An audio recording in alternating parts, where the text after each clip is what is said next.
தலைநகர் டெல்லியில ஒரு தனியார் உணவகத்தில் ஏற்பட்டிருக்கக்கூடிய ஒரு பெரும் தீ விபத்தானது கிட்டத்தட்ட 21 உயிர்களை பலி கொண்டிருக்கிறது. தலைநகர் முழுவதும் பெரும் சோகத்தில் இந்த சம்பவம் ஆழ்த்தி இருக்கிறது. விபத்துக்கான காரணம் குறித்து விசாரணை நடைபெற்று வருகிறது. அந்த விபத்து நடந்த நேரத்துல அந்த உள்ள தீயில கருகி மக்கள் கூக்குரல் இட்டு அந்த கதறிய காட்சிகள் எல்லாம் அக்கம் பக்கத்தில் உள்ள அந்த மக்களுடைய நெஞ்சை எல்லாம் அப்படியே பதற செய்திருக்கிறது.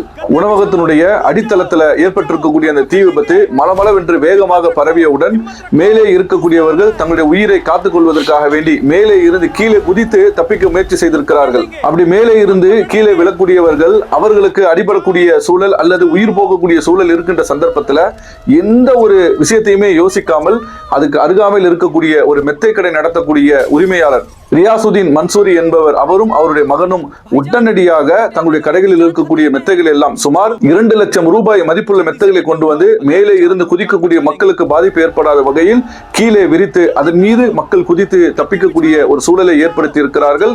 21 பேர் பலியான அந்த நிகழ்வுல விபத்துல மேலும் உயிர் பலி அதிகமாகாமல் தடுப்பதற்கு இந்த நபர் உதவி இருக்கக்கூடிய அந்த நேரத்தினுடைய உதவி மேலே இருந்து குதித்து பல உயிர்கள் இன்றைக்கு காப்பாற்றப்பட்டிருக்கிறது. மேலும் அந்த தீ விபத்து ஏற்பட்டிருக்கக்கூடிய அந்த கட்டடத்திற்குள்ள ஒரு 4 இளைஞர்கள் அந்த தீ விபத்து ஏற்பட்ட கட்டடத்தில் இருந்து மக்கள் எல்லாம் தப்பித்து ஓடக்கூடிய நேரத்தில் வெளியிலிருந்து உள்ளே சென்று அங்கு பாதிக்கப்பட்ட மக்களை காப்பாற்றி இருக்கிறார்கள். குறிப்பாக சொல்வதா இருந்தால் அமீர் கான் என்ற ஒரு சகோதரர், அதே மாதிரி வசீம் அசார் என்ற ஒரு சகோதரர், முகமது அப்சல் என்ற ஒரு சகோதரர், முகமது ஷுவைப் என்ற ஒரு சகோதரர், இந்த 4 பேரும் கடுமையாக வெப்ப காற்று வீசக்கூடிய அந்த கட்டடத்துக்குள்ள நுழைந்து பாதிக்கப்பட்ட மக்களை அந்த ஜன்னல் வழியாக வெளியே அவர்களை காப்பாற்றி வரக்கூடிய காட்சிகள் எல்லாம் இன்றைக்கு ஊடகத்தில் பார்த்து கொண்டிருக்கிறோம். மதங்களை கடந்து மனிதநேயம் வென்றிருக்கக்கூடிய ஒரு நிகழ்வாக இந்த டெல்லியினுடைய சம்பவத்துல பார்க்கிறோம்.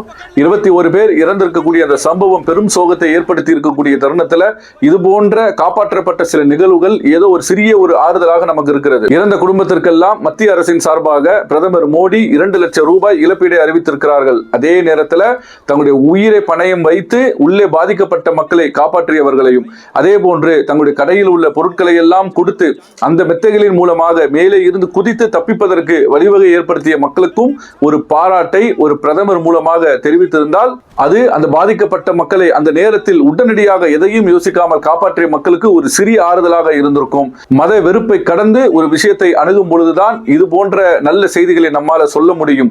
யாரு செய்தாலும் சரி, அது எந்த மதத்தவராக இருந்தாலும் சரி, பாதிக்கப்பட்ட அந்த தருணத்துல யார் உதவி இருக்கிறார்களோ அவர்கள் உண்மையிலேயே மனிதநேயம் மிக்கவர்களாக மதங்களை கடந்து அந்த இடத்துல உதவி செய்திருக்கிறார்கள். உண்மையிலே அவர்கள் பாராட்டப்பட வேண்டும், பாராட்டுக்குரியவர்கள்.